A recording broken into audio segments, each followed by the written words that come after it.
दिल्ली से आए अधिकारियों ने पहले उनसे पूछा कि क्या वो प्रधानमंत्री के सामने बोल पाएंगी। बताएं हमको कि मतलब आपको प्रधानमंत्री से बात करना है, कर पाओगी कि नहीं। फिर जब उन्होंने कहा वो प्रधानमंत्री के सामने बोल पाएंगी तो बकायदा उनकी ट्रेनिंग हुई, क्या बोलना है, कैसे बोलना है। किसान मर रहे हैं और उसको बीमा देने वाली कंपनी को मुनाफा पे मुनाफा होता जा रहा है, और प्रधानमंत्री कह रहे हैं कि किसानों की आय को हम दोगुना कर देंगे। कैसे कर देंगे? और उन्हीं के मुंह से सुनेंगे, उन्हीं के अपने अनुभव से सुनेंगे। चंद्रमणि जी, हाँ बताइए। हम लोग पहले 2 एकड़ में धान लगाते थे सर, उसमें ज्यादा हम लोग को बेनिफिट नहीं मिलता था। कृषि आत्मा परियोजना से हम लोग जुड़े, उसके बाद हम लोग को जो 50 रुपए मिलता था उसमें हम लोग अभी सीधा 700 रुपए मुनाफा कमाते हैं sir. What kind of a joke is this? मतलब मैं तो 2 गुना की बात करता हूँ, आपने 2-3 साल के अंदर 6-7 गुना कर दिया। मैं इस दुनिया से छुट्टी चाहता हूँ। लेकिन जिस महिला ने कहा था, हमारे संवाददाता ने उस महिला को खोज लिया। ये बताइए कि आपने प्रधानमंत्री जी से ये कहा कि 50 रुपए से 700 रुपए का मुनाफा हमारा होगा। ये मेरा एक का कमाई नहीं, ये मतलब पूरे हम लोग 12 ग्रुप का 700 रुपए मुनाफा है। मतलब मैं तो 2 गुना की बात करता हूँ, आपने 2-3 साल के अंदर 6-7 गुना कर दिया। वाह, क्या एक्टिंग कर रहा है। हर पीला चीज जो है सोना नहीं होता है, और हर गुजराती गांधी नहीं होता है, इस बात को आपको समझना चाहिए।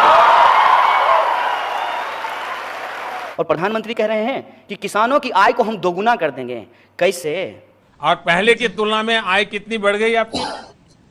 अभी 2 गुनी हो गई है सर। अच्छा, मैंने कहा हिपोक्रेसी की भी सीमा होती है। और जो महिलाएं आपके साथ काम कर रही हैं, उनकी आय भी बढ़ गई होगी। ऐसी आय नहीं बढ़ी नो सर, मुनाफा नहीं हुआ है। तो आपको फायदा कितना मिला? जैसे आप 1 साल काम की, 2 साल काम कुछ नहीं मिला है सर।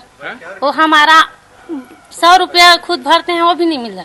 और जो महिलाएं आपके साथ काम कर रही हैं, उनकी आय भी बढ़ गई होगी। जी सर। इतना छोटा पहले कभी नहीं हुआ होगा।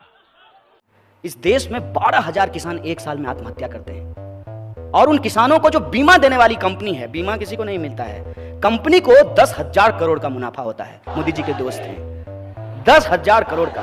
ओहो।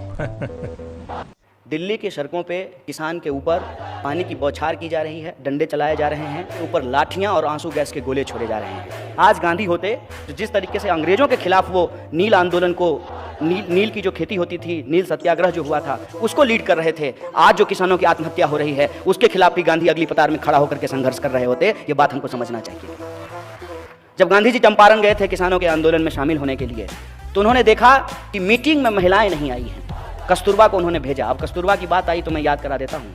जो लोग पत्नियां छोड़ करके भाग जाते हैं, वो गांधी के मूर्ति पे माला चढ़ाते हैं। गांधी जी तो कस्तूरबा को छोड़ करके नहीं भागे थे, साथ में लेकर के घूमते थे, और गांधी महान भी हुए। तो ये कोई कह दे कि पत्नी को जब तक नहीं छोड़िएगा तब तक महान नहीं होइएगा, इस विचार को आप समझ लीजिए। वाह क्या सीन है, वाह क्या सीन है।